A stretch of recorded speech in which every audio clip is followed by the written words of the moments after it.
Shalom saudara terkasih di dalam. Pada kesempatan siang hari ini saya ingin memberikan satu kesaksian yang dimana ini sebetulnya sudah lama sih saya dapat penglihatan yang dimana pada saat itu saya masih menguji di bulan Maret April kurang lebih. Nah, awal masuk tahun 2026 saya mendapat satu penglihatan itu waktu di bulan Desember, akhir tahun atau 31 Desember 2025, dan tengah malam itu pergantian tahun saya doa tengah malam apa yang saya dapatkan, dan di situ Tuhan singkapkan semua. Dan puji Tuhan, saya nggak tahu gimana pada saat itu saya dipertontonkan satu kejadian yang dahsyat, yang sangat luar biasa, yang dimana akan terjadi kebakaran hebat, dan juga saya mengatakan akan terjadi kekeringan yang lebih dahsyat, panas yang luar biasa, terutama yang paling dahsyat adalah gempa bumi. Itu akan terjadi di beberapa negara yang notabene-nya belum pernah terjadi di negara tersebut. Ya, mungkin di negara tersebut gempa masih skala kecil, tetapi ini yang sangat luar biasa, yang biasanya Kolombia, Venezuela itu tidak pernah gempa yang 7, sekian skala Richter, yang biasanya Jepang 7, itu sampai terjadi tsunami. Dan ini tidak masuk akal, ya kan? Saya pikir saya sih bukan mau memberikan satu hawa ketakutan atau memberikan karena kan penglihatan yang dari Tuhan itu pasti saya uji dulu, bukan langsung semata-mata saya langsung percaya. Dalam arti kata bukan saya saya percaya kalau itu emang dari Tuhan. Cuman kan maksudnya kita kan harus menguji, karena iblis pun bisa memberikan satu penglihatan kepada kita, tetapi penglihatan yang dari Tuhan itu membawa damai sejahtera. Dan pada dasarnya Tuhan menginginkan kita untuk berjaga-jaga dan berdoa, sebab kita tidak ada yang tahu kapan akan datangnya Tuhan. Dan kita disuruh berjaga-jaga dan berdoa supaya kita tidak jatuh dalam dosa. Nah, begitu juga untuk teman-teman semua ini ya, saya akan masukkan ke YouTube, ke TikTok ya, semoga tidak di-banned nih. Jadi apa yang saya dapatkan saya akan ceritakan semua. Jadi Pak, ini kan pas kebetulan aja ini terjadi. Sebetulnya saya sudah cerita pada istri saya, aku dapat penglihatan seperti ini, tetapi saya nggak bisa menceritakan langsung kepada halayak. Karena apa? Manusia duniawi itu terkadang mengkait-kaitkan lah mitos lah, mimpi lah, halusinasi lah, atau apalah. Jadi apa yang saya lihat yang awal tahun pas malam tahun baru saya akan ceritakan kembali. Dan ini terjadi ini bulan Agustus. Ini ke belakang akan terjadi. Ini baru babak awal nih. Ini mulai yang dahsyat nih. Kita lihat nanti September, Oktober, November, Desember. Bahkan nanti di tahun 2027 ini akan yang lebih dahsyatnya. Ya, kedatangan Tuhan itu bukan sebentar lagi, tinggal tunggu waktu, bisa dikatakan waktu, hari, minggu, detik, jam, atau menit, ya itu.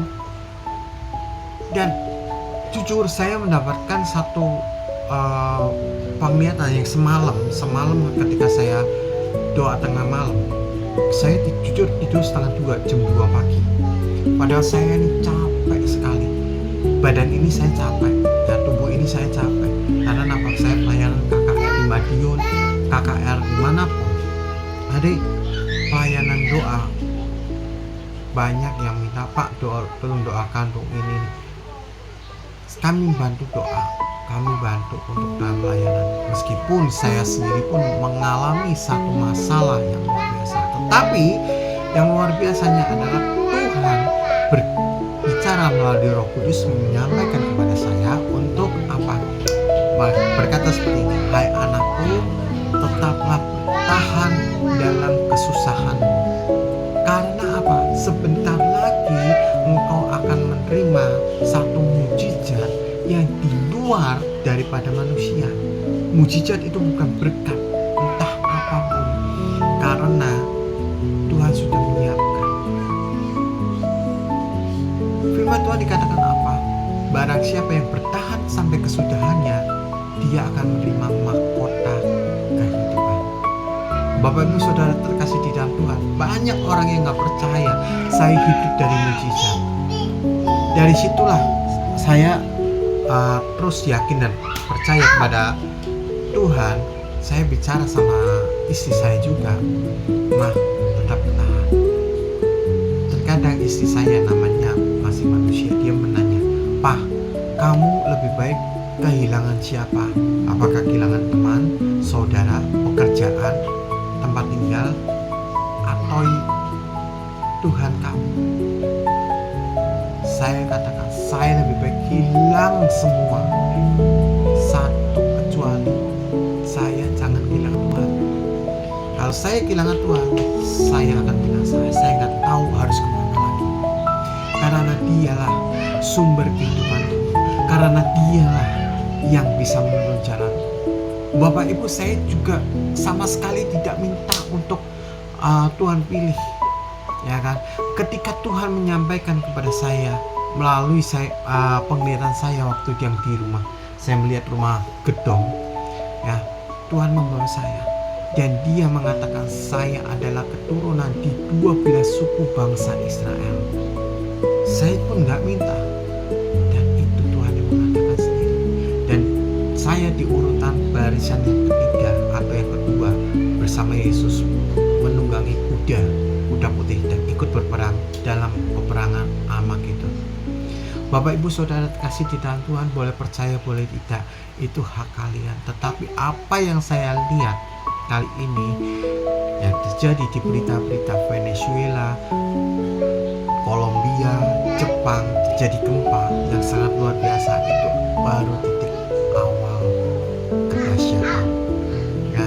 Dan itu langit mulai gelap, itu sudah menandakan tanda-tanda kiamat akan terjadi. Bapak Ibu, saya bukan menakut-nakuti Bapak Ibu, tetapi saya mengajak, yuk kita sama-sama berpegangan tangan, pegang teguh iman kita untuk tetap bersandar kepada Tuhan. Jangan takut miskin, karena kita di dunia hanya sementara. Karena rumah kita berasal dari kerajaan surgawi, kita warga negara kerajaan surgawi. Karena di sanalah tempat tinggal kita. Di bumi kita menyimpan harta kita, itu ngengat, ya, banyak rampung, banyak rayap, ya, itu hanya sementara. Kita pulang, kita datang telanjang, kita pulang pun telanjang. Dan satu, kita jangan berbuat dosa lagi. Karena apa? Apa yang sudah ditebus oleh Tuhan, ya, meskipun di 2000 tahun yang lalu, jangan sia-siakan kematian Yesus di atas kayu salib. Setiap hari kita harus lakukan pertobatan dengan sungguh-sungguh. Karena apa? Itu yang Tuhan mau. Tuhan tidak menginginkan setiap anaknya jatuh dalam dosa. Karena setiap ujian Tuhan lakukan memurnikan kita. Karena itu Tuhan ingin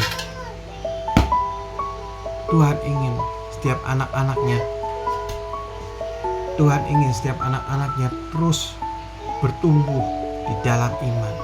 Karena kita harus bisa membedakan ujian dengan cobaan, karena cobaan itu datangnya dari si iblis, dari si jahat. Karena itu kita harus pintar-pintar, ya. Firman Tuhan dikatakan apa?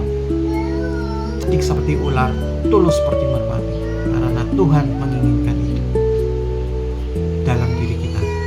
Kita tanam semua apa yang kita mau. Bapak Ibu mungkin selama Bapak Ibu melihat postingan saya di TikTok kemarin ketika saya pergi melakukan pelayanan di Madiun, Bapak Ibu melihat anak saya dan istri saya berdoa. Luar biasa, anak saya masih 3 tahun aja sudah melakukan doa muji Tuhan. Bagaimana dengan kita? Kita harus semangat. Kita harus semangat dengan anak-anak yang masih kecil. Karena firman Tuhan apa? Jangan halangi anak-anak itu datang kepadaku. Begitu juga kita datang ke Yesus itu seperti anak-anak. Ya, yang karena apa? Seperti anak-anak itulah yang mempunyai kerajaan surga. Bapak Ibu, apa yang saya lihat, satu gua, suatu bukit itu yang sudah dimateraikan oleh Allah, yang dirantai itu sudah dibuka dan itu sedang menuju ke bumi. Dan pernah ada dari teman-teman kita bersaksi itu akan menabrak di bumi seperti meteor menabrak, dan itu benar-benar akan terbuka, iblis akan keluar, dan disitulah mulai terjadi peperangan antikris. Di masa-masa kesusahan, di masa-masa kita terus bertekun dalam Tuhan, kita terus memegang teguh apa yang Tuhan sudah katakan, perintahkan kepada kita lewat firman-Nya. Bapak Ibu Saudara kasih di dalam Tuhan, next time saya akan bercerita lebih lagi apa yang saya dapat penglihatan. Saya tidak bisa mengungkap ini semua karena waktu saya terbatas. Kiranya Tuhan Yesus memberkati, berjaga-jaga dan berdoalah. Shalom.